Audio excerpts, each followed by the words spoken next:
The Brahmin Gondanya was very pleased to hear the news that Prince Siddhartha had gone forth, and hurried to seek out the sons of each of the 7 other Brahmins with whom he had divined the identity of the Bodhisattva according to his physical characteristics when he was just born. He managed to gather and persuade only 4 of these sons, and then together the 5 Brahmins left the household life and set off in search of the great renunciant. The 5 Brahmins now gone forth were Gondanya, Vapa, Badia, Mahanama, and Asaji. This group of 5 together were known as the Pankavagya. The Pankavagya followed after the Bodhisattva through various places until they found him practicing ardently in the place where he had settled. They settled there with him, attending to his needs, with the hope that when he attained enlightenment, he would teach the Dhamma to them.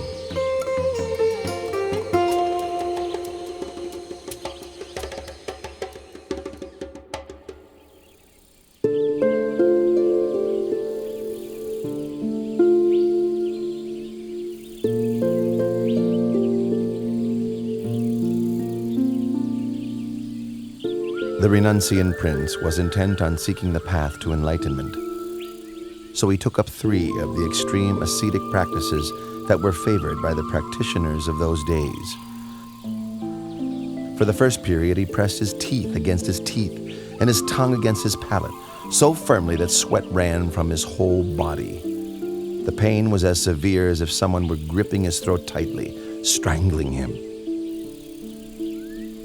When he saw that this was not the way to enlightenment, he gave up on the practice and changed to another method. For the second period, he restricted his in and out breaths, stifling them until both his ears rung loudly, his head ached, and his stomach racked with pain, his body as if on fire. But no matter how great the distress, he did not give up his efforts until he saw that this was not the way to enlightenment. Seeing this, he gave up the practice and changed to another method.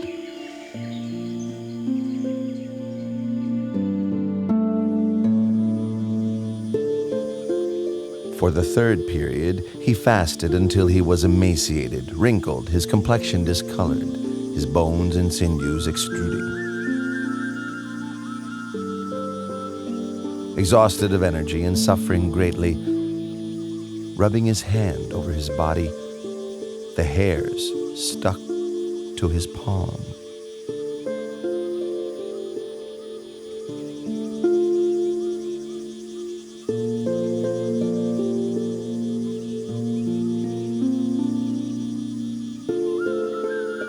I've carried out the extreme ascetic practices, pushing the body to limits which no other could exceed.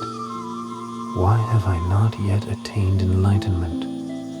Or perhaps this path is not the way to liberation. The Bodhisattva is worrying and wondering about the path to realization. What's the best way to help him?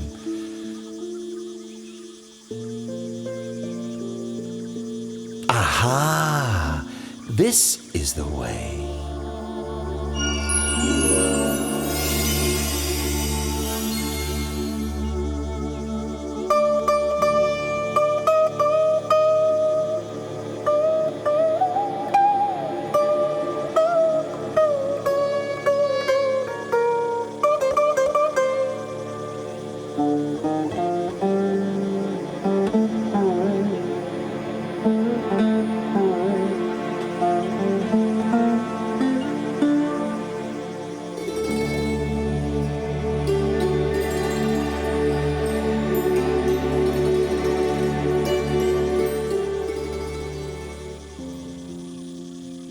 One string of that lute is too tight.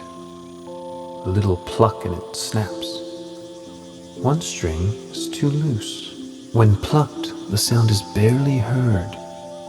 One string is just right, not too loose, not too tight. When plucked, the sound resonates far and wide, sweetly. Oh, it is the practice of the middle way that leads to enlightened knowledge. But the current state of my body surely can't support efforts in developing the mind along the middle path of practice.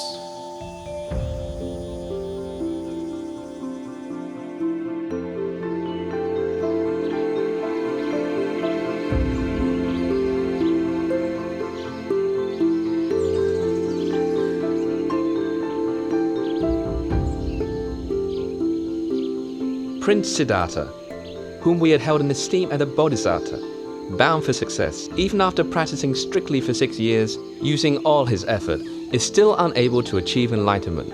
Now he's relaxed his efforts.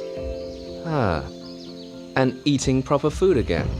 How will he ever succeed? Quite so.